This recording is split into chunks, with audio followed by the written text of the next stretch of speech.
Good morning, students. In the previous class, we were discussing about the prokaryotic cell. So, the cytoplasm of the prokaryotes, they appears granular due to the presence of certain structures which are called as ribosomes and inclusion bodies.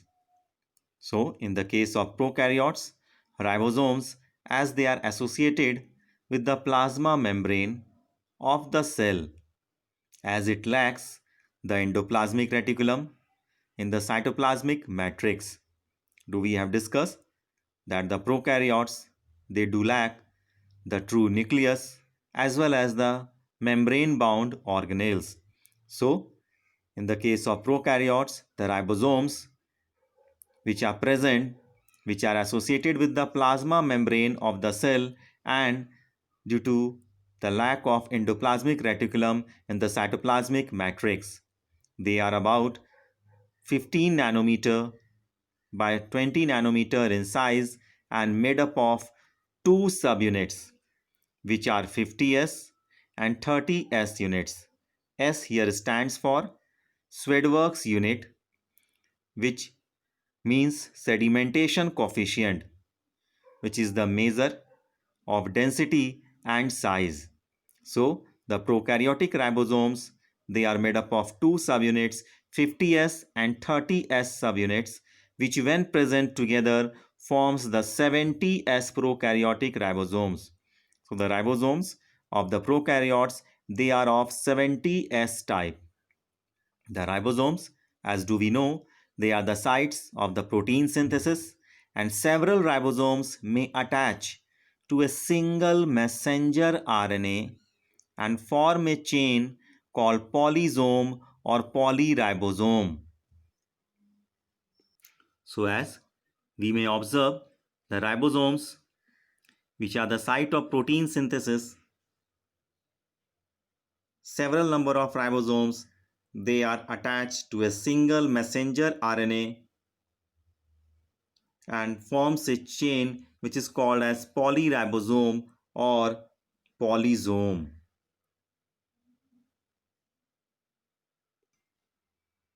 The ribosomes of a polysome translates the messenger RNA into proteins. The next about the inclusion bodies, they are the non-living structures present in the prokaryotic cells which act as reserve material within the cytoplasm. So these are the special non-living structures present within the prokaryotic cell and which act as reserve food material. These are not bound by any membrane system and lie free in the cytoplasm. For example, phosphate granules, synophycean granules, glycogen granules, gas vacuoles are found in blue, green, and purple as well as green photosynthetic bacteria. So, the name gas vacuoles has been given because they are permeable to atmospheric gases but not to the water. Now, we'll discuss about the characteristics of unicellular organisms. As a unicellular organism has to perform a large number of functions for its survival. To carry out these functions, the cell has to be a sufficiently have large volume to accommodate the various cell organelles in it. So as we know, in the case of unicellular organism, for example, amoeba, or for example, Paramecium or Euglena, we may consider these are unicellular life forms.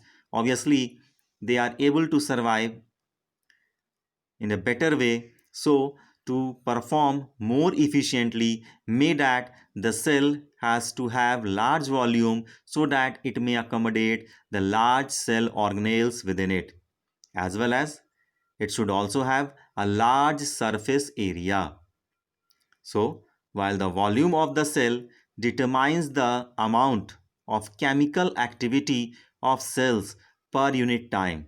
So volume of the cell, it will determine the amount of chemical activity that would take place within the cell at per unit time, and the surface area would determine the rate of absorption of useful substances and secretion or maybe excretion of waste products. So both these aspects, the volume of the cell, it will determine the amount of chemical activity of the cell per unit time, whereas the surface area, it would determine the rate of absorption of the useful substances, its secretion and excretion of the waste products. So as the cell grows, its volumes increases. So we know as the cell grows, its volume increases, its surface area also increases, but not to the same extent. So here is a basic concept that we'll try to understand, that as the cell grows, its volume increases, but its surface area also increases, but not to the same extent. So when the cell grows, its need for absorption and excretion increases at a rate faster than the increase in surface area. So obviously, when the cell would be growing older, obviously it would be growing and it would be requiring more and more substances, the requirements that to be fulfilled for the proper functioning. So it will require more surface area for better absorption and excretion at a faster rate than the increase in surface area. But what is the truth? That this disproportionate increase in the volume and surface area have to be compensated for the efficient functioning in unicellular organisms. So means the disproportionate increase which do takes place with respect to the volume and the surface area have to be compensated for the efficient functioning in unicellular organisms. That is the reason why the cells are mostly tiny, that is small in volume, to maintain a large surface area to volume ratio. So to maintain this, certain cells have acquired additional structures like microvilli to increase the surface area. Let us will try to understand. Suppose a cell which is cube in shape and the dimension of the cube is 1 by 1 by 1, means the length, breadth and height of the cube, that means obviously it is cube, so the dimension is of 1 centimeter. So obviously if we calculate the surface area of this particular cube, it would be 1 into 1 into 6. Obviously 6 faces it would have. So total surface area, it would be 6 centimeter square. If we calculate the volume, obviously we calculate the volume by L into B into H. Obviously here in the case of cube, we will calculate it by side into side into side. So that will give up the result 1 into 1 into 1 means 1 centimeter cube. If we'll go to take out the ratio between the surface area and the volume, surface area do we have got 6 and the volume was around 1. So the ratio would be 6:1 for the case of the cube which is having the dimension of 1 centimeter. But if we move to that, suppose the cell grows and it increases its volume. The dimension has changed from 1 centimeter to 2 centimeter in the case of this particular cube B. So what would be the surface area now? How do we can calculate it easily? We have to calculate it side into side into faces. So 2 into 2 into 6. So that would give up the result 24 centimeter square, and volume again we may calculate it 2 into 2 into 2, that would give it up 8 centimeter cube. If we again calculate the surface area to volume ratio, here we may calculate 24 is to 8, so that will give up 3:1 ratio. So here what we may observe, as the cell is growing, what we may consider or what we may observe, the surface area is decreasing as the cell is growing. Just you consider The another situation, when the cell has grown more and the dimension has changed from 2 centimeter to 3 centimeter. Now the surface area of this particular cube, it would be 3 into 3 into 6. So that would give up the result 54 centimeter square, and the volume, it would be 3 into 3 into 3. That would give up 27 centimeter cube, and we may calculate it. The surface area to volume ratio, here it would give up 54 is to 27. That would be equal to 2 is to 1 ratio. So what we may come to the conclusion that when the cell, its dimension was smaller, it was having more surface area.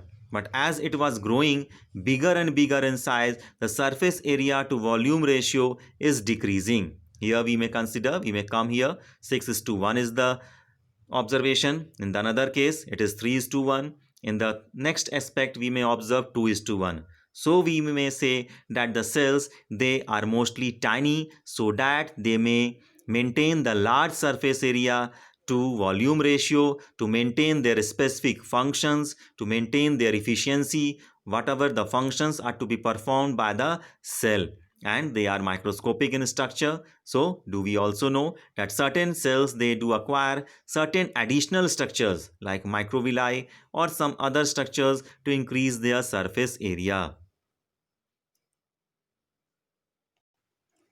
Now, till so far we have discussed about the prokaryotes. Now we'll discuss about the eukaryotic cells. As do we know the meaning of eukaryotes? EU means true or well, and karyon means nucleus. So we can easily understand the cells which are having a well developed nucleus bound and surrounded by nuclear membrane as well as membrane bound organelles. They are called as eukaryotic cells. So the cell which has a well organized nucleus with a nuclear envelope and several membrane bound organelles with an extensive compartmentalization of the cytoplasm. So we may easily observe within the diagram, the cell is having a well-defined nucleus surrounded by a nuclear membrane and well-developed membrane-bound organelles and with an extensive compartmentalization of the cytoplasm. In the case of plant cell also, we may observe well-developed nucleus bounded by nuclear membrane and other membrane-bound organelles are present, and extensive compartmentalization of the cytoplasm has been achieved. In addition, eukaryotic cells have a variety of complex locomotory and cytoskeletal structures. So, in addition to the membrane-bound structures as well as the nucleus, the eukaryotic cells, they also have a variety of other complex locomotory and cytoskeletal structures, and their genetic material is organized into chromosomes.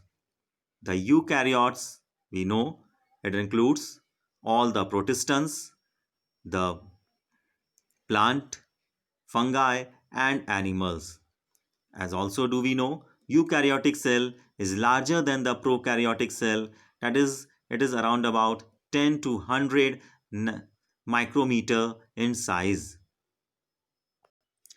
We may easily differentiate also between the prokaryotic cell and eukaryotic cell. As do we know, the prokaryotes, they are generally small in size, around about 1 to 10 micrometer, whereas the eukaryotes, they are around about 5 to 100 micrometer in size.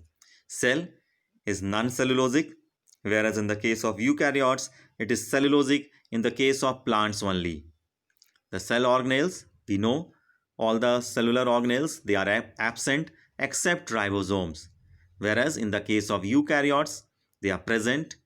Different cellular organelles are present like mitochondria, endoplasmic reticulum, Golgi apparatus, lysosomes, peroxisomes, plastids, etc. The nuclear membrane is concerned. In the prokaryotes, it is absent. Nucleide or nuclear region is not surrounded by nuclear membrane. That is, DNA is naked. Whereas it is present, DNA is surrounded by nuclear membrane in the case of eukaryotic cell. If we go for the chromosome, It may be single in the case of prokaryotes. In the case of eukaryotes, they are more than one. The nucleolus, it is absent in the case of in the case of prokaryotes, as they are not having the true nucleus, and they are present in the case of eukaryotes. The cytoskeleton, they are also absent in the prokaryotes, whereas they are present in the case of eukaryotes. The cell division, do they so by the process of fission or budding, which is a amitosis, or in the case of eukaryotic cell, the cell division may take place through mitosis or meiosis. So, all eukaryotic cells are not identical. We may observe that all the different types of eukaryotic cells, they are not identical to each other. For example, plant and animal cells. So we know the animal cell as well as the plant cell, they also show certain basic differences in between them. We know the animal cell lacks cell wall, whereas the case of plant cell, they show the presence of cell wall. We know in the animal cell, plastids are absent, whereas in the case of plant cell, plastids, the chloroplast, they are present. We know in the case of animal cell, vacuoles may be absent, or if present, they are smaller in size and shape. Whereas in the case of plant cell, the vacuoles, they are very much bigger in size, may even occupying up to about 75 to 90% space within the cell. We have also discussed the nucleus, which is the control house of the cell. It is located at the central position in the case of animal cell. But in the case of plant cell, the nucleus occupies the peripheral position due to having a large size of vacuole which readily pushes the nucleus towards the peripheral region. Do we also know in the case of animal cell, the reserve food material is in the form of glycogen, whereas in the case of plant cell, the reserve food material is in the form of starch. Do we also know due to having one boundary or one membrane, which is the plasma membrane, the shape of the animal cell, they may show flexibility in their shape. But in the case of plant cell, due to presence of two-layered boundary, it provides the rigidity, and due to which they do not show flexibility in their shape. In the case of animal cell, centrioles are present, which helps the cell during the process of cell division. But in the case of plant cell, centrioles are absent. As well as in the case of animal cell, the process of cytokinesis means during the process of cell division, the process of cytokinesis do takes place by the formation of furrow. Just a parent cell is being shown to be divided. First of all, a furrow develops, and then the cell divides into two daughter cells. In detail, we'll discuss in the chapter cell division. Whereas in the case of plant cell, the furrow method is not applicable because it is having two-layered membrane, or we can say two boundaries, the cell wall and plasma membrane. So here the cytokinesis means the division of the cytoplasm of the parent cell do takes place by the formation of cell plate method, through which the cytoplasm it divides into two daughter cells. Till so far here. Thank you. Have a nice day.